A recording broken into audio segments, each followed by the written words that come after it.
Hello, and welcome to the Afterspark podcast, an episode-by-episode recap of the Generation 1 Transformers cartoon. I'm Els. And I'm Specs. And today, we're going to be talking about episode 77, Surprise Party. Let's talk about giant robots today, shall we? Yep. And we open with, fittingly, a surprise party after nearly giving poor Daniel a heart attack. The Autobots and Spike are having a surprise birthday party for Daniel. And for reasons unknown to me, God, or anyone else, Galvatron is watching this play out on a TV screen. When did he put a camera there, and why does he care? I mean, is Laserbeak just camped there? Like, what are we supposed to assume here? I mean, maybe. Galvatron has to get his kicks and giggles some way. Apparently. It doesn't involve destroying his own stuff. The Combaticons, complete with Swindle cosplaying as Hound today, arrive and begin firing on the building the Autobots are in. A fight ensues until they're able to damage several of the shuttles and they escape on blast-off. One shuttle is hopefully undamaged enough for the task of transporting Earth delegates from Earth to Cybertron for a peace conference. I mean, you'd kind of think they'd already be on Cybertron if the conference is tomorrow, but... See, this is why we don't allow Roddy to be in charge of scheduling transport anymore. Yeah, that would probably be safest. Ultra Magnus, being the selfless bot he is, tells First Aid to prioritize fixing the shuttle instead of him, because Ultra Magnus got shot, I guess. During the fight, yes. Yeah. Many things got shot, but mostly shuttles. Yes. Daniel and Wheelie comment to each other about how Ultra Magnus always thinks of everyone before himself. And then Daniel and Wheelie get a horrible, no-good, terrible idea. Let's subject Ultra Magnus to the indignity of a surprise party. Now, personally, I'm just imagining him being like, this isn't on the schedule, and turning around and walking out. That would be fun. Granted, I know that's more of an IDW Magnus thing, but still, it would be very funny. Yeah. Of course, they don't know Ultra Magnus's birthday, which is, a major problem. For the whole party planning plan here. Yes, so they head off to the peace conference to ask Perceptor, because he's like the smartest person they know. I mean, that's valid. I too would probably ask Percy first if I couldn't figure something out. There's actually quite a lot of humans in this area. Percy doesn't know Magnus's build date either, and tells them that the records of that nature would be in the Hall of Records. Well, that's a very topically named hall. So off our intrepid scrappies go, running into an elderly archivist spot. But, of course, Ultra Magnus's birthday isn't here either. Because it's stored on a backup asteroid somewhere. Why would you do this? To torment the poor viewers, obviously. Apparently it was so if the Autobots didn't survive the war, then their history and technology would survive in some form. Who would know to go find it? So I guess it's basically a goddamn time capsule they yeeted on into space. Look, it's Cybertron. They can't do anything normally. Well, I mean, considering Bayverse, they tossed the fucking baby-making thing out into... They're like, the what cosmos. if we yeeted the Matrix into space? Somehow this is actually at least the third damn time this has happened in some continuity, considering it happened in animated too. Oh, Jesus. Couldn't they just ask Ultra Magnus to fill out a form or something to get this information? Yeah, Magnus loves forms. And I'm telling you, this episode would have been so much funnier if it was just increasingly absurd Looney Tunes shenanigans in an effort to get Ultra Magnus to write down his birthday somewhere. Or Magnus potentially going on, a quest. Maybe he has the information written down somewhere. But no, we get the quest for the information rock. The Archivist tells Wheelie and Daniel that the asteroid's homing beacon has failed long ago and that it had not been retrieved. So they ask for the last known coordinates, I guess, hoping that the things stopped before the beacon died? And I mean, this man, this absolute moron, gives them the coordinates. To be fair, I too would seriously doubt a 12-year-old would be able to both get a hold of and pilot a space shuttle if this question was posited towards me.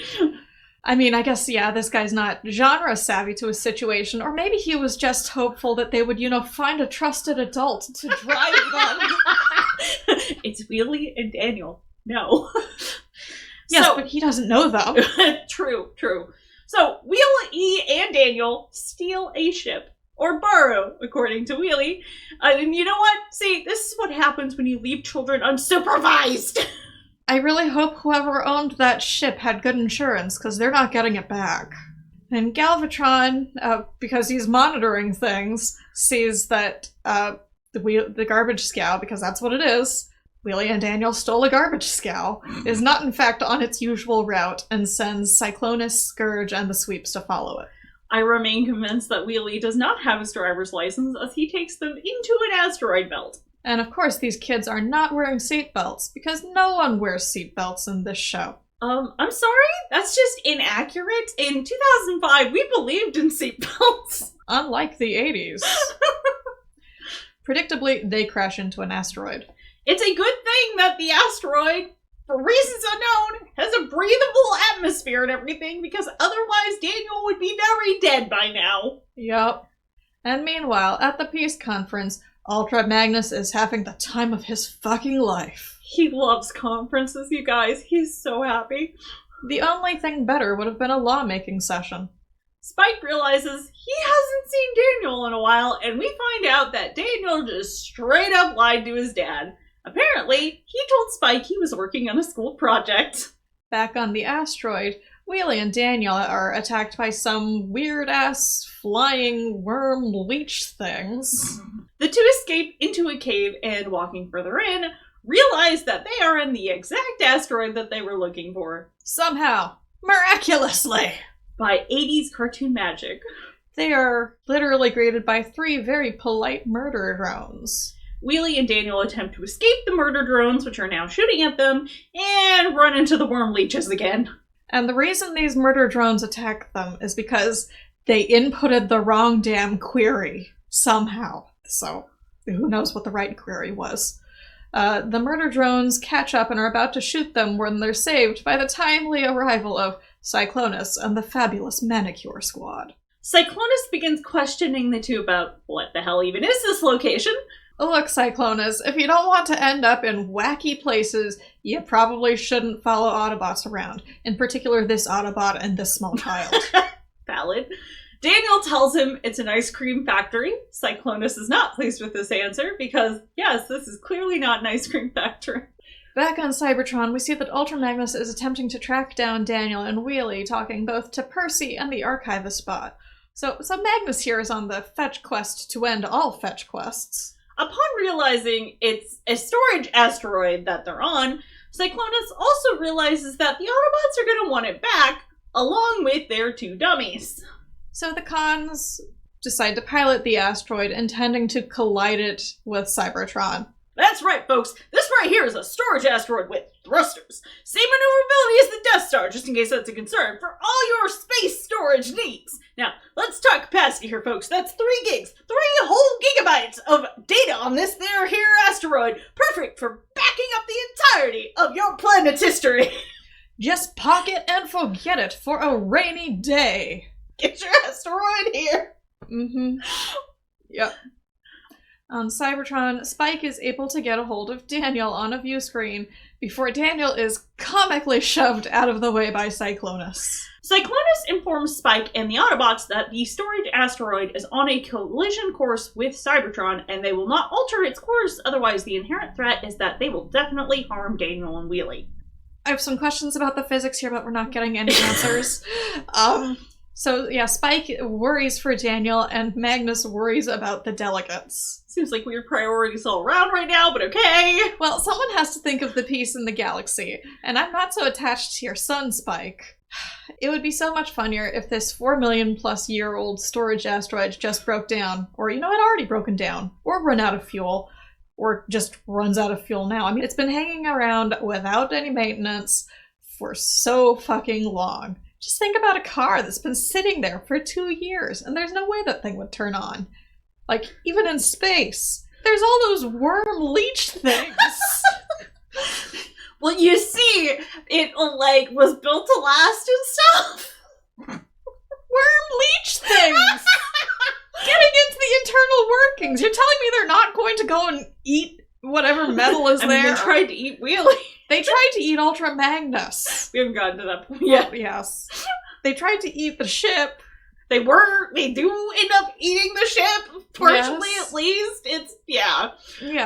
Those things should definitely impact this thing's movability. Yes, its functionality, if you will. Yes. Wheelie and Daniel are thrown into a small dark room where Wheelie comforts Daniel by turning on a light in his knee. What? He has very illuminating knees. Apparently. Outside, Ultra Magnus and Skylynx arrive to save the day. And in a baffling moment of how the hell does that even work, the entirety of Skylynx turns into just his Lynx half. Where did the rest of him go? The animators didn't want to have to deal with the flying bit today. Apparently, they could have just split him up, but no! The two spot the ship that Wheelie and Daniel arrived on, now being eaten by the worm leeches. The leeches turn their attention to the two Autobots. Skylynx is bit on the butt, among other locations. Yup. Ultra Magnus, I think, gets nipped on the chest and the knee? Yup. I don't know. No one's having a great time with these things. The leeches. They're the Cybertronian equivalent of, like, bed bugs, maybe. Except bigger. Horseflies. Giant alien robot horseflies. They blast leeches off each other and destroy the ship, exploding what is hopefully the last of these damn things. I wouldn't count that to be true. I do agree. Cyclonus sends out the sweeps to take out the intruders, and during the chaos, Wheelie transforms into vehicle mode and rams the door to pieces, allowing himself and Daniel to escape. And the thing is, Daniel was trying to open this door with his tiny human little hands. His tiny little child hands. Yes. So why didn't Wheelie do this earlier? I have to assume that they thought they'd just get captured again, or Wheelie thought they'd just get captured again, but upon hearing all the chaos outside, he said to himself, my time has come. I mean, honestly, I have to wonder why they could probably get into the walls. Maybe. There has to be so much space in these damn walls. You would think. Wheelie and Daniel get out and meet up with Skylynx and Ultra Magnus. Magnus heads into the asteroid to stop Cyclonus. Skylynx responds with, if my superb physique could pass through those tunnels, I would join you. Skylynx is just too fabulous to function. Or fit in those dang corridors. Or turn around. Or turn corners, maybe.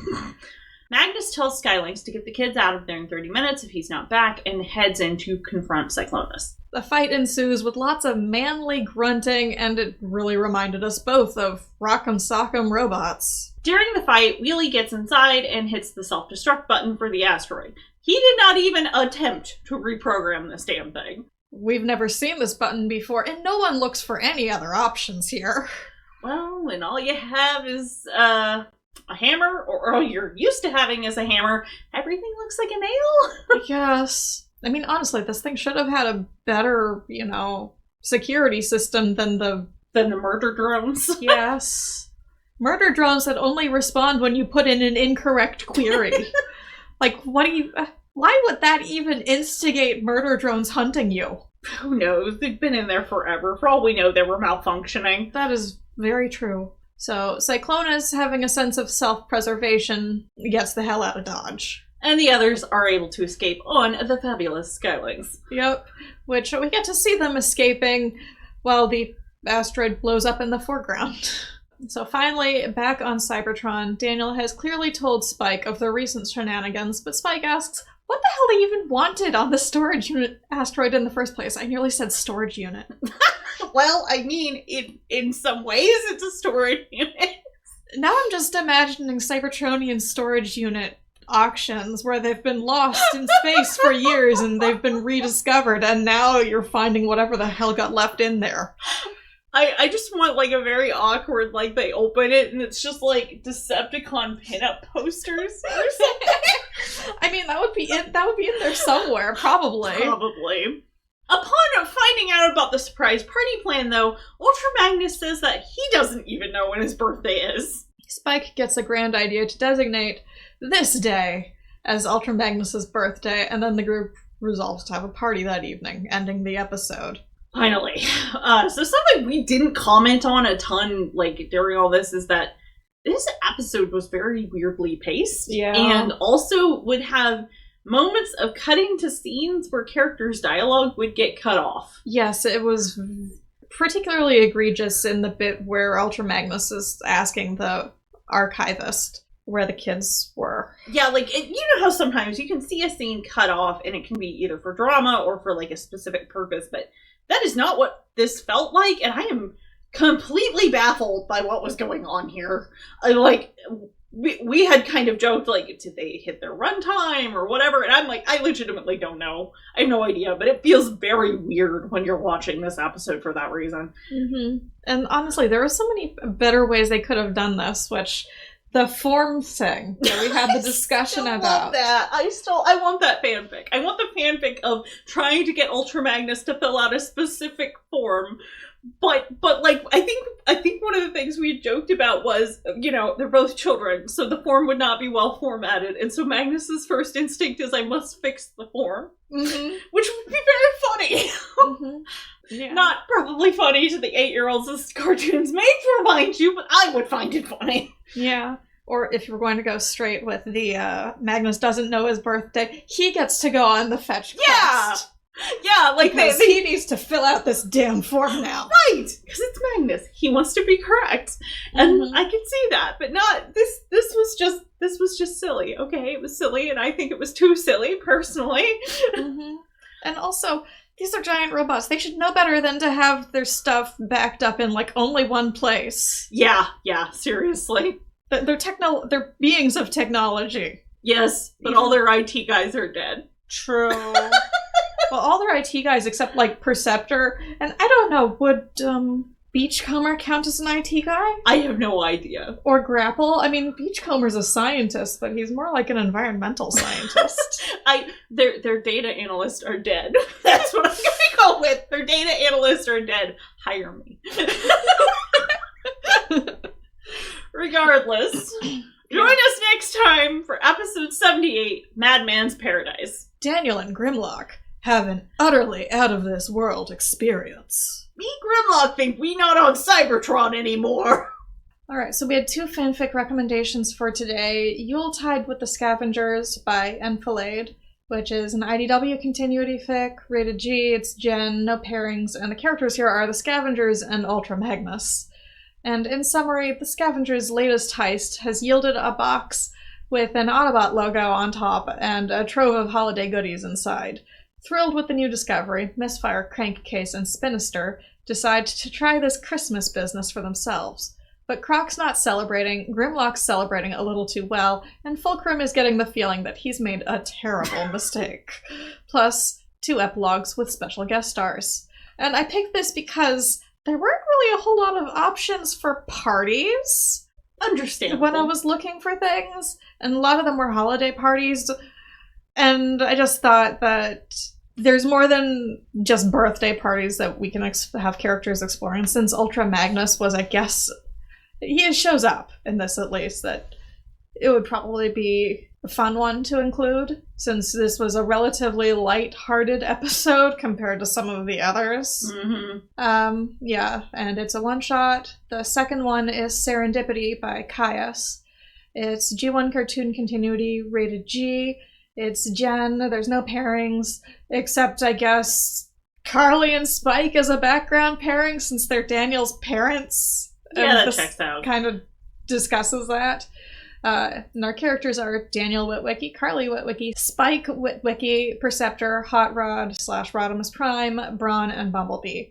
And in summary, incidents in the life of Daniel Witwicky, boy raised by the Autobots. And I picked it based on Daniel's relationship with the Autobots because I imagine he identifies with them quite a lot, especially if he grew up around them. And the fact that he wants to give Ultra Magnus a birthday party in this episode is like he's trying to connect with him. Yeah. And that just seemed really cute. And this fanfic explores, well, his relationship kind of with the Autobots as a species, because he thinks he's gonna be a giant robot when he grows up, when he's really little. He wants to be a car. I mean, it was cute. And yeah, it's a one-shot, so let's go to Owls. She's got some fan art for us. Alright, our recommendation for today is Maximum Overdrive. They also go by Maxi OD or Maximus OD. They tended to do rescue bots, or at least that's most of the stuff that I saw when I was looking through their things, but I also saw some G1 stuff. They do a lot of fan art for different fandoms too, so if you do go like on their sites or whatever, you'll see a lot of stuff. I personally really like their versions of the Rescue Bots. If you have seen the actual Rescue Bot show and like how it looks, because it's I believe a flash animated type of thing, the designs are much more simplistic than you would traditionally see in other Transformers media. And so seeing those done in a more structured way that kind of maybe looks like IDW or something is actually really interesting. Yeah, it's a lot more detailed. And I'm like, yeah, I could see those designs existing in other Transformers media, and I think they're very cute. So we have a group shot of the Rescue Bots robot cast, or at least like the main four. Also some lobsters in the background, which makes total sense. The flying lobsters! If you've seen the show. The flobsters! And then we get some lovely things of Heatwave hanging out with Cody. And they're both playing DSs. Don't ask me why he has a robot-sized DS. He does now. It's got flame patterns on it. That's pretty fun. It checks out.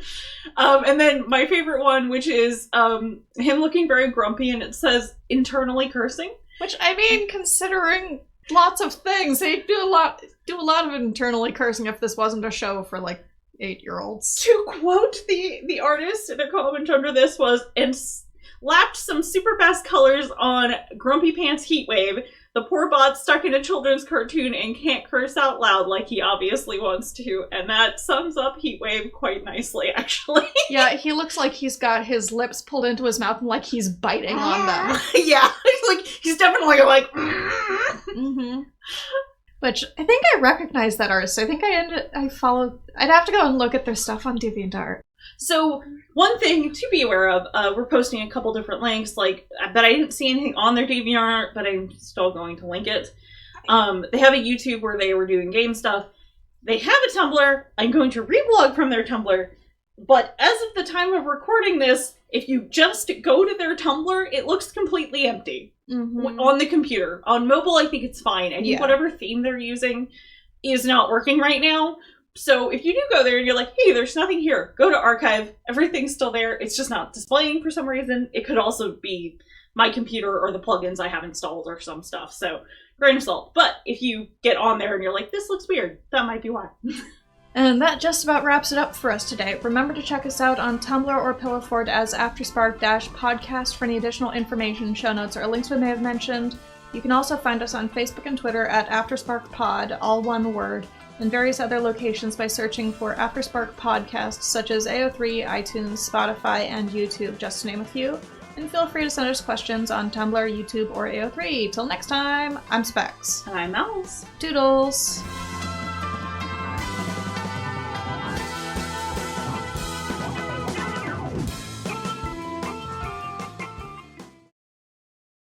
God is a therapist. Yeah! Also, Rewind's first husband is now a dog.